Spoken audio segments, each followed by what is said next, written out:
مور کو جنت سے کیون نکالا گیا۔ مور جتنا اب خوبصورت ہے، اس سے کئی زیادہ جنت میں خوبصورت تھا۔ مور کی خوبصورتی پہ سبھی پرندے فدا تھے، لیکن ان سب خوبیوں کے باوجود مور سے ایسی کون سی خطا ہو گئی تھی جس سے اللہ نے مور کو جنت سے نکال دیا۔ اللہ نے جب حضرت آدم علیہ السلام اور اماں ہوا کو پیدا فرمایا، اس کے بعد ان کو جنت میں بھیج دیا۔ وہ دونوں جنت میں بہت ہی پرسکون رہتے تھے، بہت ہی لذیذہ میوے پھل کھایا کرتے تھے، لیکن ایک اناج جس کو کھانے سے اللہ پاک نے انہیں منع فرمایا، اور وہ اناج گندم تھا، چونکہ شیطان حضرت آدم علیہ السلام کی وجہ سے ہی جنت سے نکالا جا چکا تھا۔ اسی وجہ سے شیطان کی حضرت آدم علیہ السلام سے دشمنی ہو گئی تھی۔ شیطان یہ چاہتا تھا کہ وہ کسی بھی طرح حضرت آدم علیہ السلام کو جنت سے نکال دے اور ساتھ میں اماں ہوا کو بھی جنت سے نکال دے۔ جب شیطان کو یہ خبر ہوئی کہ حضرت آدم علیہ کو تمام میوے کھانے کی اجازت ہے لیکن گندم کھانے کی اجازت نہیں ہے، تو شیطان انتقام کی آگ دل میں لیے جنت کے دروازے کے پاس بیٹھ گیا اور 300 سال تک وہاں پر بیٹھا رہا کہ کوئی جنت کے دروازے سے باہر آئے اور شیطان اس سے بات کر سکے۔ ایک دن اچانک سے مور جنت سے باہر آ گیا۔ شیطان اس کو دیکھتے ہی بہت خوش ہو گیا۔ شیطان نے پوچھا، اے خوبصورت پرندے، تم کون ہو؟ مور بولا، میں مور ہوں۔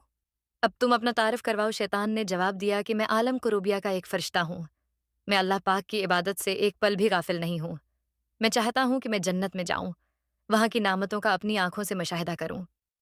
شیطان مور سے کہنے لگا کہ تم مجھے جنت کے اندر لے جاؤ، میں تمہیں 3 ایسی باتیں بتاؤں گا جس سے تمہیں ابدی زندگی حاصل ہو جائے گی، تمہیں بڑھاپا اور بیماری ہو جائے گی نہیں آئے گی، تم ہمیشہ جنت میں ہی رہو گے۔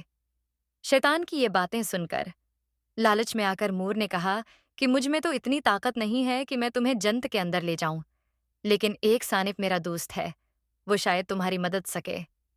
یہ کہہ کر مور سانپ کے پاس آیا، اس کو ساری بات بتائی۔ سانپ بھی شیطان کی باتوں سے بہت خوش ہو گیا، پھر شیطان کو اپنے منہ میں چھپا کے جنت میں داخل ہو گیا، اور یوں شیطان اپنی چال میں کامیاب ہو گیا۔ جنت کے تمام نگہبانوں کو یہ معلوم تھا کہ شیطان یہ چال چل رہا ہے اور جنت میں داخل ہو چکا ہے۔ فرشتے شیطان کو جنت سے نکالنے لگے، تبھی اللہ پاک کا حکم ہوا کہ اس کو ابھی تک جنت میں ہی رہنے دیا جائے۔ وہی فرشتے اللہ کے حکم سے رکھ گئے۔ شاید یہ حضرت آدم علیہ السلام کا امتحان تھا۔ شیطان حضرت آدم علیہ السلام کے پاس اور اماں ہوا کے پاس جا کر اپنی محبت کا اظہار کرنے لگا۔ وہ دونوں ہی شیطان کو پہچان نہ سکے، کیونکہ ماضی کے مقابلے میں شیطان کی شکل تبدیل ہو چکی تھی۔ شیطان کہنے لگا کہ میں چاہتا ہوں کہ آپ دونوں ہمیشہ جنت میں اسی طرح زندگی گزاریں، ہمیشہ خوش رہیں۔ حضرت آدم علیہ السلام اس کی بات بہت غور سے سننے لگے۔ شیطان نے کہا، اگر آپ میری بات مان جائیں تو آپ کو جنت کی اور بھی تمام سہولتیں ملیں گی۔ حضرت آدم علیہ السلام شیطان کے بہکاوے میں آ کر کہنے لگے کہ یہ کس طرح ممکن ہے؟ شیطان کہنے لگا، ایک گندم کا دانہ اگر آپ ہوں تو یہ کس طرح ممکن ہے؟ دونوں چکھ لیں تو آپ کو ابدی حیا حاصل ہو جائے گی اور آپ جنت میں ہی رہیں گے۔ یہ بات سن کر حضرت آدم علیہ السلام کے دل میں رجحان پیدا ہوا، لیکن ان کے دل ہیں میں اللہ کی نافرمانی کا خوف غالب آ گیا، جبکہ اماں ہوا شیطان کی باتوں میں آ گئی، جس پر اماں ہوا نے حضرت آدم علیہ السلام کو راضی کر لیا۔ پھر اس کے بعد ان دونوں نے اس گندم کے دانے کو چکھ لیا۔